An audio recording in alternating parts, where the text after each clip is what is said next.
من أمينا استجب دعانا ولا تخيب سيدي رجانا أمين أمينا استجب دعانا ولا تخيب سيدي.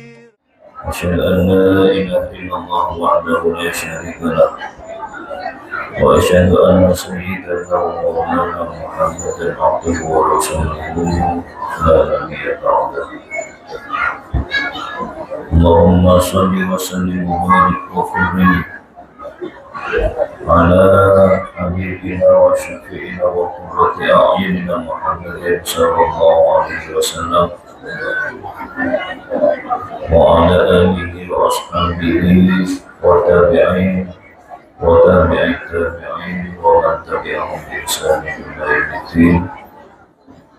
وبعد رب اشرح لي صدري ويسر لي أمري واحلل عقدة من لساني يفقهوا قولي. رب زدنا علما وارزقنا فهما. رب يسر ولا تعسر وكتاب معلنا بالخير. اللهم ألهمنا علما نفقه به أوامرك ونواهيك وأكرمنا منك بنور الفهم وأخرجنا من ظلمات الوهم وارزقنا فهم النبيين وعند المرسلين وإمام الملائكة المقربين برحمتك يا أرحم الراحمين. آمين يا رب العالمين. Hadirin jamaah pengajian rutin tiap Ahad petang yang dirahmati Allah. Alhamdulillah wa syukurillah, mari kita panjatkan rasa syukur ini kepada Allah Subhanahu wa Ta'ala yang telah melimpahkan kepada kita sekalian nikmat yang sangat besar, terkhusus nikmat yang berupa iman, Islam dan ihsan, dan juga berupa kesehatan jasmani maupun rohani, sehingga di petang hari ini kita berkumpul di majelis Daurah li Ta'limi Ilmi Syariah dalam keadaan sehat walafiat,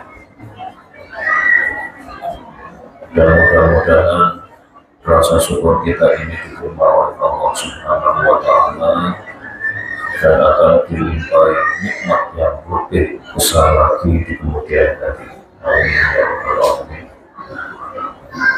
Dan yang kedua kalinya, marilah kita panjatkan doa, salawat dan salam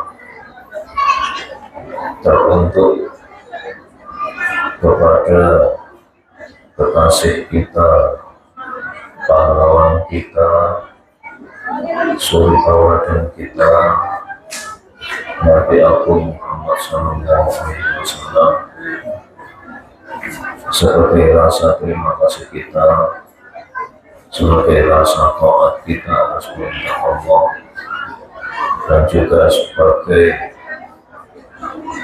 permohonan kita kepada beliau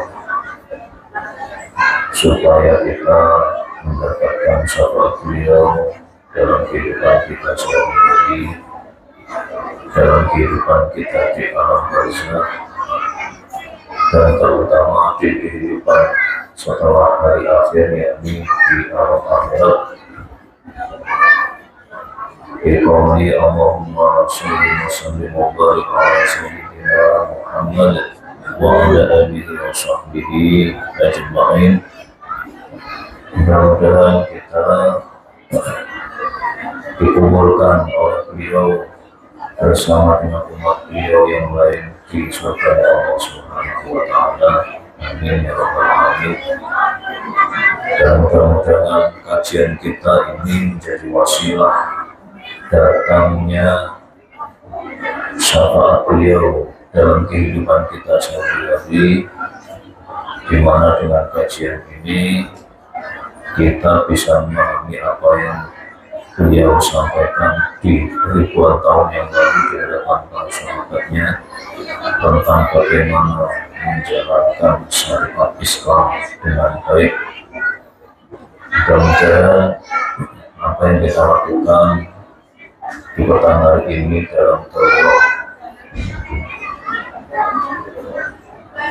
Ta'limi Ulum Syariah benar-benar dibarengi dengan ridha Allah Subhanahu wa Ta'ala, menjadi ilmu yang bermanfaat bagi kita sekalian, bagi keluarga kita, bagi masyarakat kita, dan bagi bangsa negara kita, sehingga kita hidup dalam naungan hidayah Allah di dalam sebuah wilayah yang disebut baldatun thayyibah walaupun ghafur.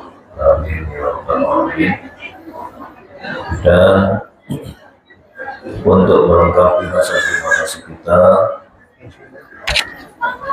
marilah kita berterima kasih pula kepada para pendahulu kita yang telah mempersembahkan jejak ataupun warisan perjuangan dalam dakwah Islam dan tarbiyah Islam di bumi Nusantara ini, terkhusus di bumi Surabaya dan sekitarnya, yang mana perjuangan beliau hasilnya bisa kita nikmati hingga saat ini dalam kehidupan beragama, dan mudah-mudahan kita bisa istiqomah mengikuti jejak langkah perjuangan para beliau dan bisa mewariskan semangat perjuangan dan dakwah para beliau kepada anak cucu kita ila yaumil qiyamah. Ala hadhihi ya bisyafaati Rasulillah Muhammad sallallahu alaihi wasallam. Al-Fatihah. Alhamdulillah. Iyyaka na'budu wa iyyaka nasta'in. Ihdinas siratal mustaqim. Shiratal ladzina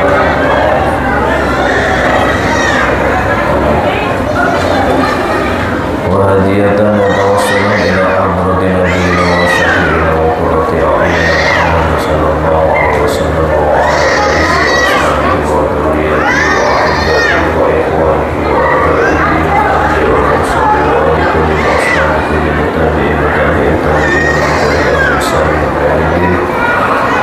وتقربا إلى الله بقراءة الفاتحة المعظمة. الفاتحة. بسم الله الرحمن الرحيم. الحمد لله رب العالمين الرحمن الرحيم مالك يوم الدين. إياك نعبد وإياك نستعين اهدنا الصراط المستقيم صراط الذين أنعمت عليهم غير المغضوب عليهم ولا الضالين آمين. وهدية لجميع أرواح أولياء الله أينما كانوا مشاهدين أولياء الله وأهلها خصوصا أولياء زيارتنا نسأل بالخصوص جميع أرواح أولياء التسعة الجوية خصوصا بروحهم وأوليائهم وسلهم وفروعهم وذريتهم ومن انتسب إليهم ومن حول لهم في الدعوة الإسلامية والتربية الإسلامية والجهاد في سبيل الله خصوصا في دائرتنا هذه. الفاتحة. أعوذ بالله من الشيطان الرجيم. بسم الله الرحمن الرحيم. الحمد لله رب العالمين الرحمن الرحيم مالك يوم الدين. إياك نعبد وإياك نستعين اهدنا الصراط المستقيم صراط الذين أنعمت عليهم غير المغضوب عليهم ولا الضالين آمين. ثم إن جميع ملائكة الله أينما كانوا ملائكة الأرض والسماوات خصوصا لجميع ملائكة المقربين وحمد ذات العرش ونخص بسيدنا جبريل عليه السلام وسيدنا ميكائيل عليه السلام وسيدنا إسرافيل عليه السلام وسيدنا عزرائيل عليه السلام لهم الفاتحة. أعوذ بالله من الشيطان الرجيم. بسم الله الرحمن الرحيم. الحمد لله رب العالمين الرحمن الرحيم مالك يوم الدين. إياك نعبد وإياك نستعين اهدنا الصراط المستقيم صراط الذين أنعمت عليهم غير المغضوب عليهم ولا الضالين آمين. ثم إلى جميع أرواح أئمة المجتهدين ومقلدين في الدين من العلماء العاملين الصالحين بجميع مشايخنا وأساتذتنا وعلمنا ومن انتسب إليهم ومن سلك مسالكهم وطريقهم من ذلك للتعليم وتعلم التربية الإسلامية وجهة سبيلنا. ثم إلى جميع أرواح إخواننا الذين سبقونا بالإيمان خصوصا من جميع أرواح إخواننا في هذه الدائرة عمر وغيرهم لهم الفاتحة. أعوذ بالله من الشيطان الرجيم. بسم الله الرحمن الرحيم. الحمد لله رب العالمين الرحمن الرحيم مالك يوم الدين. إياك نعبد وإياك نستعين اهدنا الصراط المستقيم صراط الذين أنعمت عليهم غير المغضوب عليهم ولا الضالين آمين. وإلى جميع أرواح المؤلفين والمصنفين خصوصا المؤلف والمصنف في علوم الشريعة لمنهج أهل السنة والجماعة وجميع أرواح من سلك مسالكهم في جمعيات الحركات الإسلامية خصوصا في جمعياتنا نهضة العلماء. وإلى جميع أرواح إخواننا الذين سبقونا بالإيمان ومن سلك مسالكهم وطريقتهم من طريقة التربية الإسلامية والدعوة الإسلامية والجهاد في سبيل الله لإعلاء كلمات الله لهم الفاتحة. أعوذ بالله من الشيطان الرجيم. بسم الله الرحمن الرحيم. الحمد لله رب العالمين الرحمن الرحيم مالك يوم الدين. إياك نعبد وإياك نستعين اهدنا الصراط المستقيم صراط الذين أنعمت عليهم غير المغضوب عليهم ولا الضالين آمين. وإلى جميع أرواح آبائنا وأمهاتنا وأجدادنا وجداتنا ومن له حقوق علينا من ذرياتنا وإخواننا الذين سبقونا بالإيمان. ولجميع أرواح المؤمنين والمؤمنات والمسلمين والمسلمات أينما كانوا مشارق الأرض إلى مغربها البر ومغربها من لدن آدم إلى يوم القيامة خصوصا لجميع أهل مغفرة عمدا وغيرهم غفر الله ذنوبهم ونور ضريحهم ورفع درجاتهم عند الله رب العالمين لهم الفاتحة. أعوذ بالله من الشيطان الرجيم. بسم الله الرحمن الرحيم. الحمد لله رب العالمين الرحمن الرحيم مالك يوم الدين. إياك نعبد وإياك نستعين اهدنا الصراط المستقيم صراط الذين أنعمت عليهم غير المغضوب عليهم ولا الضالين آمين. ونخص خصوصا هدية مع المزيد برك وإحسانك لروح المؤلف شيخ أبي شجاع ومن فسر كتابه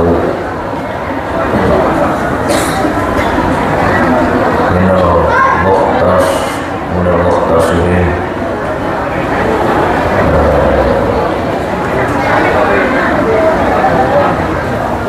ومن شرف كتابه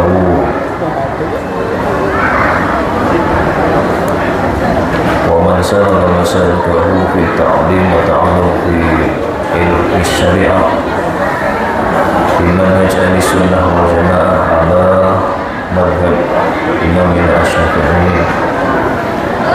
وأصحابه لهم الفاتحة.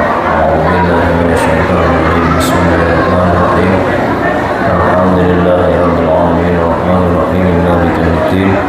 إياك نعبد وإياك نستعين اهدنا الصراط المستقيم صراط الذين أنعمت عليهم غير المغضوب عليهم ولا الضالين آمين. ولجميع حاجتنا وحاجتكم من حوائج ديننا ودنيانا وآخرتنا علانية القبول سر الفاتحة. أعوذ بالله من الشيطان الرجيم. بسم الله الرحمن الرحيم. Alhamdulillahirabbil alamin arrahmanir rahim maliki yaumiddin iyyaka na'budu wa iyyaka nasta'in ihdinas siratal mustaqim siratal ladzina an'amta 'alaihim ghairil maghdubi 'alaihim waladdallin amin. Ini saya kitabnya ketinggalan halaman fasilannya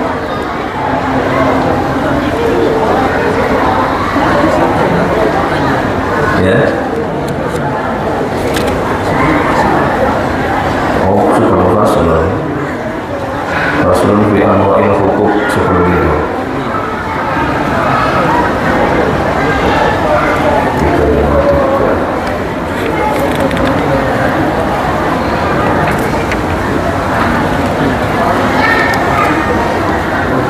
Apa itu kalimatnya?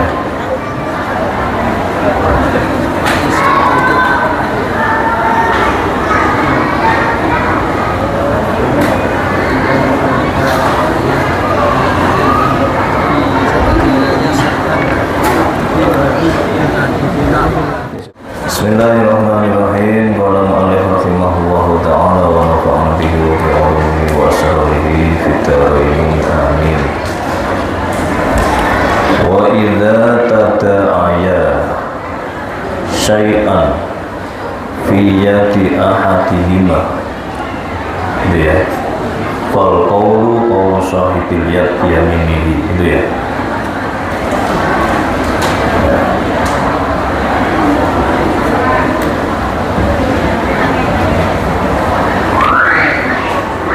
Artinya apabila ada dua pihak yang saling mengklaim atas sesuatu yang ada di salah satu pihak, jadi sesuatu yang diklaim itu di tangannya atau dikuasai oleh salah satu pihak, umpama mengklaim hak milik atas sepatu ya, merek A, warna ini dan ini, ukurannya begini, cirinya begini. Sepatu ini diklaim oleh si A bahwa itu milik saya, dan sepatu ini ada di tangannya si B. Nah, itu ceritanya seperti itu. Bagaimana untuk hakim, bagi seorang hakim untuk memutuskannya? Fal qawlu qawlu sahibil yad yaminihi.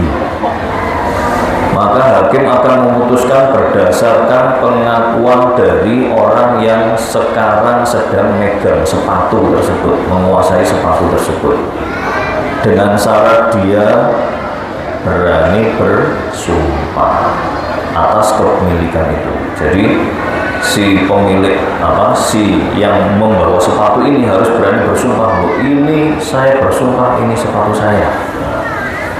Kalau sudah seperti itu, maka qadhi akan memutuskan, oh sepatu ini sepatunya si A gitu ya, yang menguasai, yang sedang membawa sepatu tadi itu.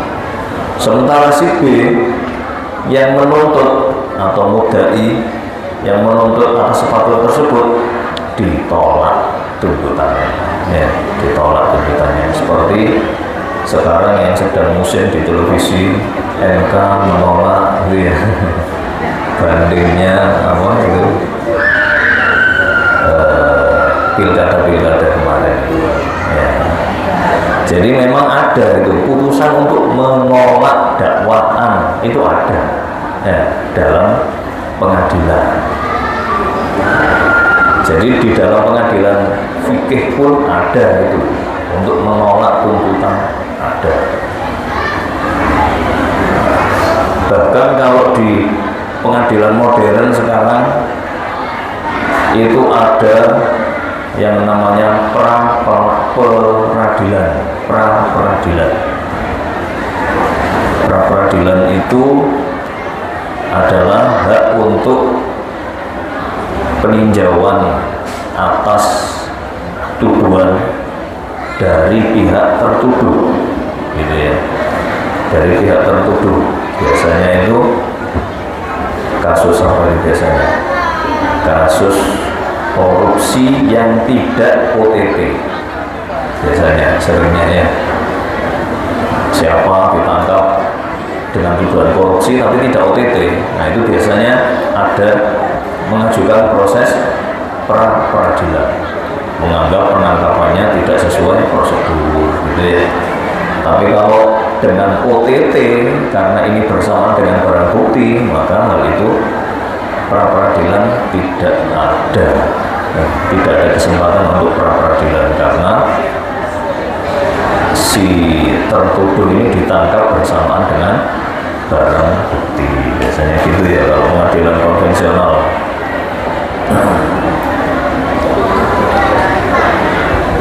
Dalam pengadilan fikih juga seperti itu. Ada hal-hal yang jadi tidak selamanya tuntutan dari satu pihak itu dikabulkan oleh hakim. Ada prosedurnya, ya. Ada prosedurnya. Yang mana mudda'a alaih atau yang dituntut itu kedudukannya lebih kuat di depan hukum. Kenapa? Karena sesuai dengan realitanya. Ya, kayak tadi itu, contoh kasusnya tadi itu, ada orang yang menuntut atas kepemilikan sepatu. Sepatu ini pada kenyataannya di pihak mana? Berada di mana? Di orang yang dituntut, gitu kan? Nah, sehingga secara visual, secara realita, orang yang dituntut ini kedudukannya lebih kuat karena bisa ditangkap secara indrawi kalau barang yang dituntut itu berada di bawah kekuasaan dia. Sehingga langkah pertama dari hakim itu adalah meminta pernyataan dari pihak tertuntut disertai dengan sumpahnya. Ya. Kita lanjutkan wa in kana fi yadihima. Kalau ternyata barang itu dikuasai oleh kedua belah pihak atau tidak dikuasai oleh siapapun dari kedua pihak itu, dan mereka takholafa, mereka berbeda keyakinan, berbeda pegangan, berbeda pengakuan.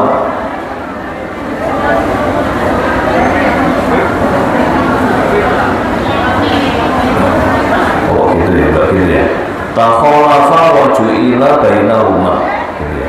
Kalau barang itu ada di kedua belah pihak atau tidak sama sekali, tidak di kedua belah pihak, baik itu yang menuntut maupun yang dituntut, takholafa, maka kedua belah pihak dituntut untuk bersumpah waju'ila bainahuma, dan barang tersebut, barang yang disengketakan itu akan dibagi, ya, itu akan dibagi di antara kedua belah pihak tersebut kalau masing-masing berani bersumpah.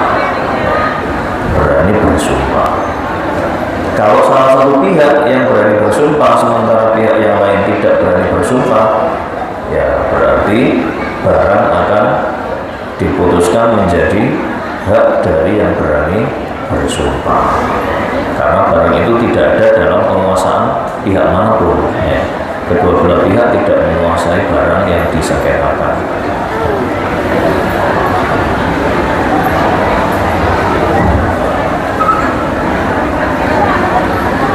Itu kalau hal-hal yang sifatnya hak, ya. Kalau sifatnya hak, jadi bisa diputuskan dengan jalan sumpah, pengakuan yang disertai dikuatkan dengan sumpah. Dan ini ada contoh yang lain yang tidak berkenaan dengan barang atau hak.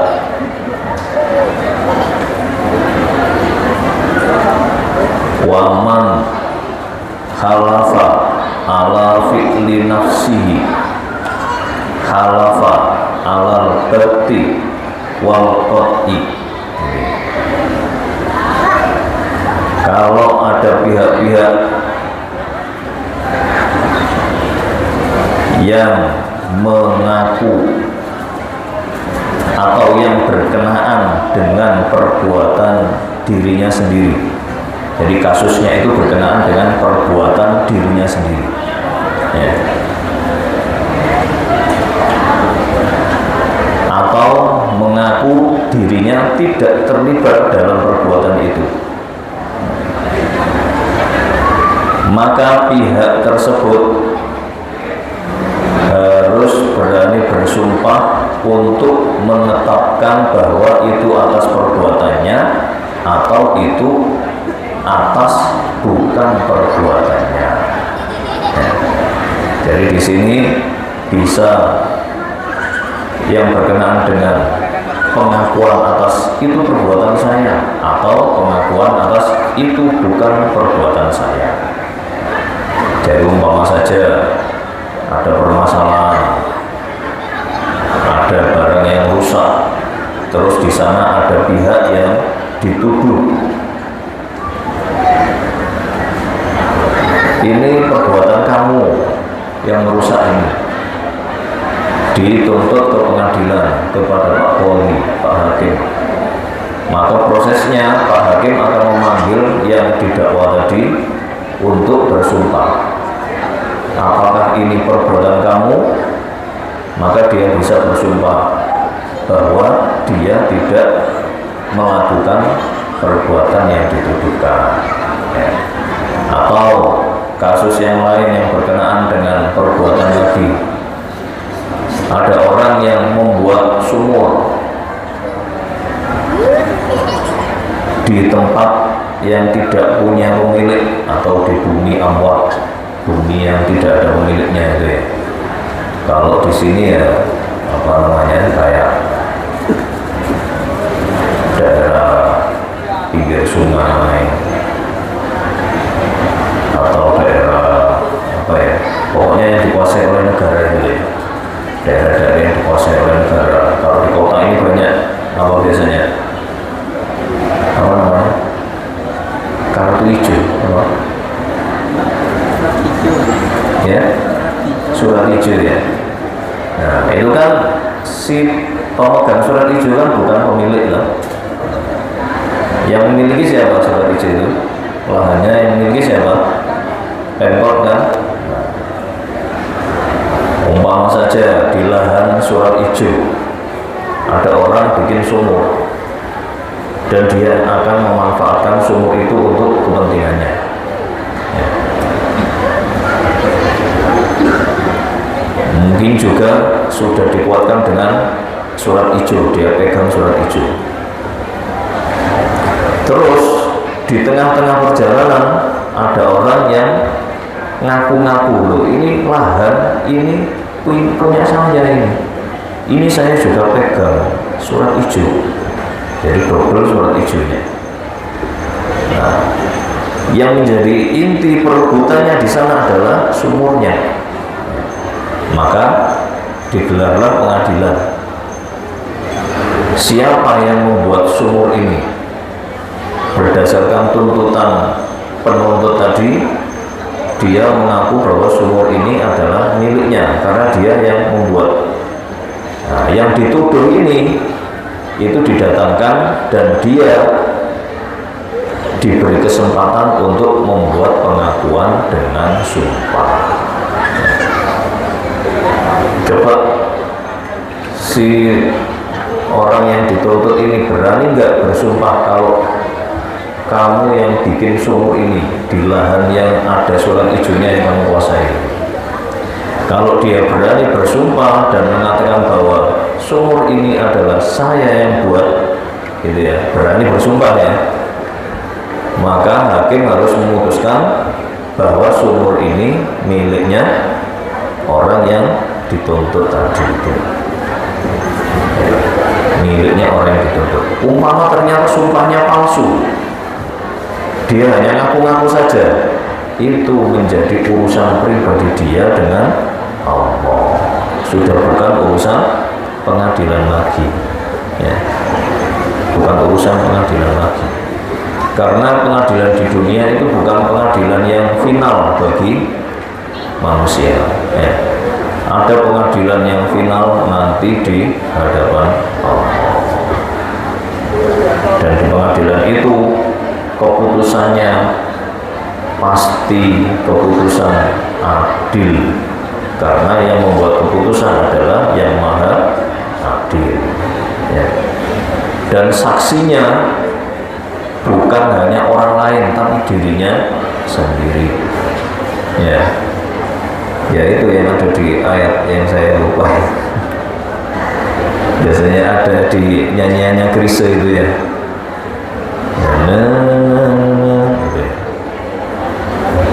Jadi di situ dibayangkan digelar pengadilan di mana jari-jari punya mulut berkata, tangan punya mulut berkata, kaki punya mulut berkata, untuk menjadi saksi atas perbuatan orang yang punya mulut, tangan, dan kaki tersebut. Sementara mulutnya sendiri, mulut orang tersebut dikunci, tidak bisa ngomong apa-apa.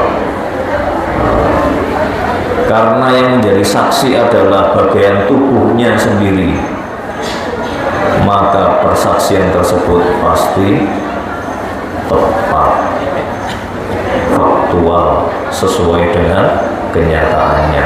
Nggak mungkin saksi bohong.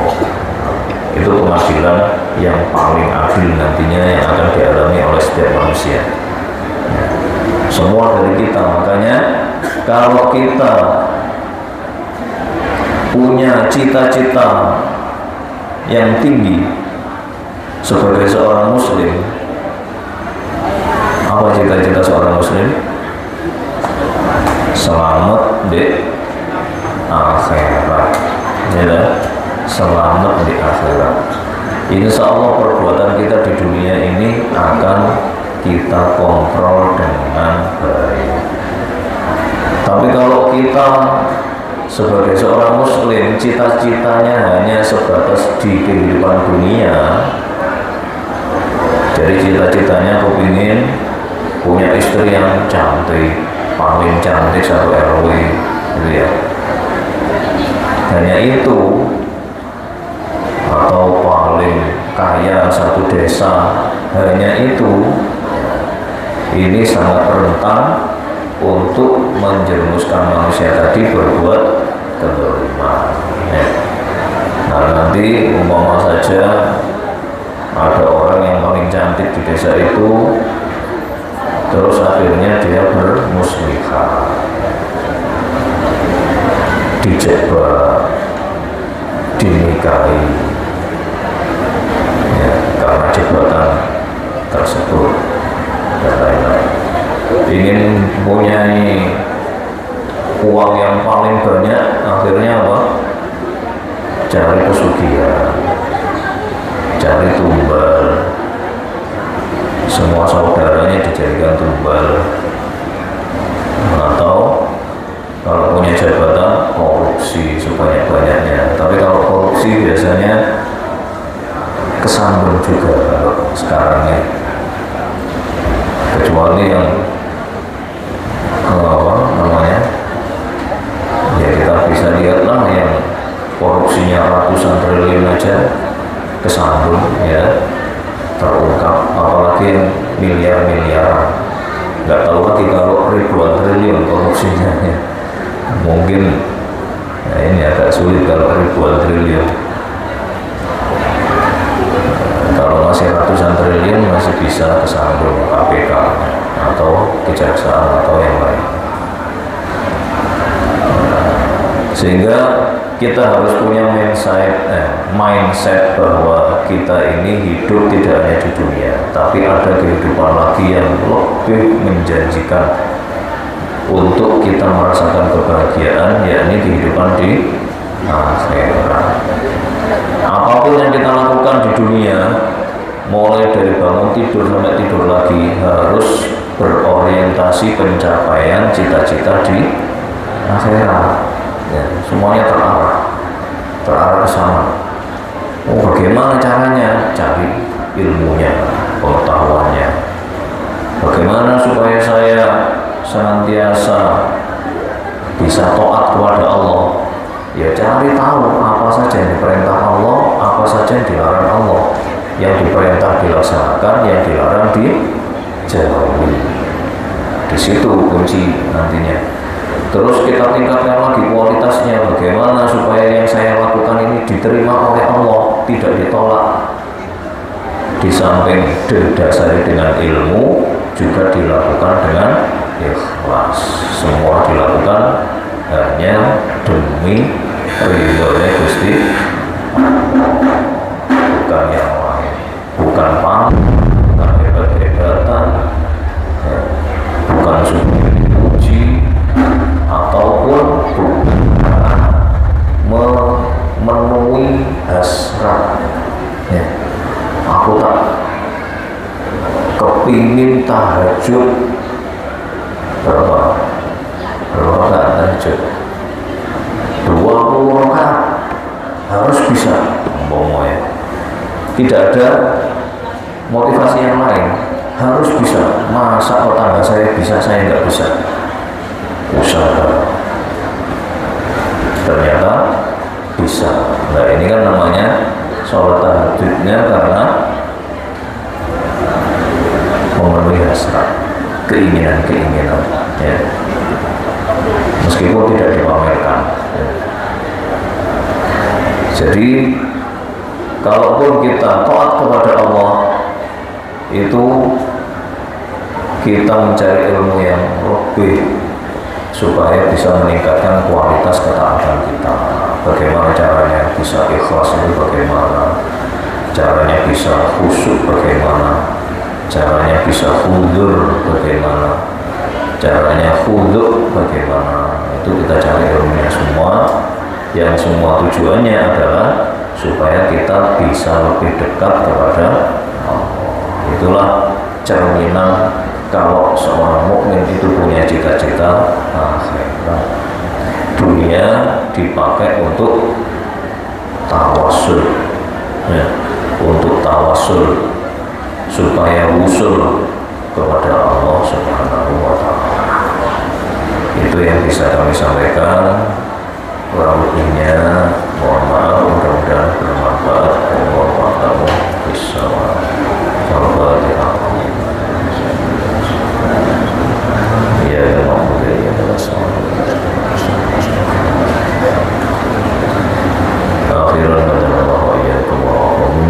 Wassalamualaikum warahmatullahi wabarakatuh.